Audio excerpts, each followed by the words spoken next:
News for nation पर आपका स्वागत है और मैं हूं आपके साथ प्रार्थना। न्यूज फॉर नेशन पेश करता है दिन भर की 10 वैसी खबरें जो सुर्खियों में रही। शुरुआत करेंगे पहली खबर के साथ।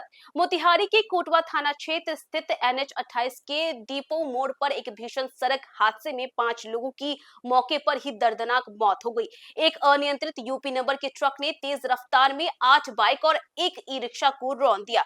वहीं केंद्रीय मंत्री ललन सिंह ने रविवार को बिहार के नेता प्रतिपक्ष तेजस्वी यादव पर तीखा प्रहार किया है। उन्होंने कहा कि तेजस्वी इतने अधीन थे कि 18 नवंबर को शपथ लेने की तारीख खुद घोषित करते फिरते थे। इतना ही नहीं, आपको बता दें कि ललन सिंह ने तंज कसते हुए पूछा कि अभी तेजस्वी यादव कहाँ है, कोई बताने वाला है, उनका क्या हाल है। इन लोगों के शासनकाल को सोचकर लोगों का रूह कांप जाता है। विश्व प्रसिद्ध सोनपुर मेला रविवार की सुबह अचानक वहां पर सीएम नीतीश कुमार पहुंचते हैं। दरअसल मुख्यमंत्री नीतीश कुमार बिना पूर्व सूचना के मेले का औचक निरीक्षण करने पहुंच गए और जैसे ही सीएम के आगमन की खबर फैली, जिला प्रशासन में हरकत तेज हो गई और मौके पर मौजूद अधिकारियों ने तत्काल व्यवस्था की कमान संभाली। बांका जिले के बौसी थाना क्षेत्र के अंगारू जबड़ा पंचायत के गदाल गांव में जेडीयू प्रखंड अध्यक्ष भैरव मंडल के 70 वर्षीय पिता छेदी मंडल की लाठी डंडों से पीट पीट कर हत्या कर दी गई। घटना की जड़ भैरव मंडल के बेटे और उसके कुछ पुराने लोगों से बीच चल रहे विवाद बताया जा रहा है। तैनी इस पूरे मामले को लेकर के पुलिस भी जांच में जुट गई है।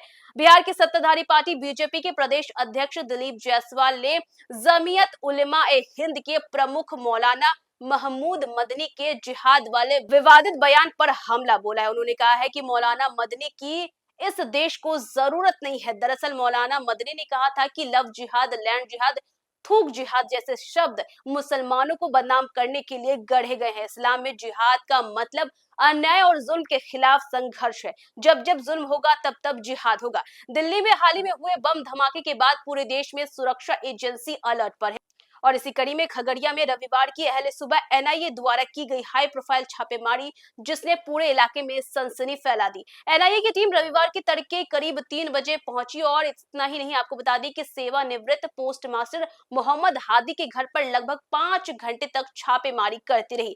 टीम में आधा दर्जन से अधिक अधिकारी शामिल थे। जैसे ही सुरक्षा बलों ने घर को चारों तरफ से घेरा, गाँव में दहशत फैल गई। खगड़िया जिले के मुफस्सिल थाना क्षेत्र अंतर्गत कुतुम्बपुर गाँव में शादी समारोह के बीच हुई हर्ष फायरिंग ने दूल्हे की जान ले ली। मंच पर जहां दूल्हा दुल्हन रस्में निभा रहे थे, वहीं अचानक चली गोली से दूल्हे की मौत हो गई।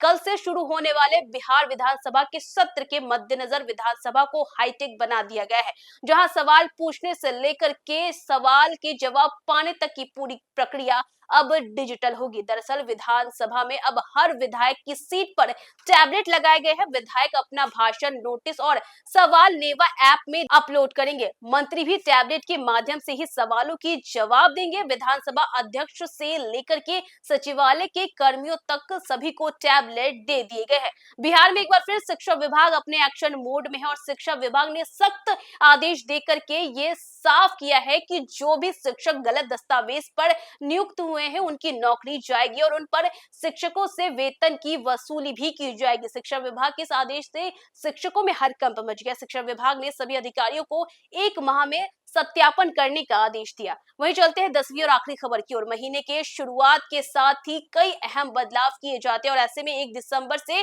कई अहम नियम जो है वो लागू होने जा रहे हैं, जिसमें पेंशन, आयकर, एलपीजी सिलेंडर की कीमत, बैंकिंग नियमों और यात्रा से जुड़ी कई बदलाव जो है वो शामिल है। वहीं कुछ जरूरी कामों की अंतिम तिथि भी 30 नवंबर तय की गई है।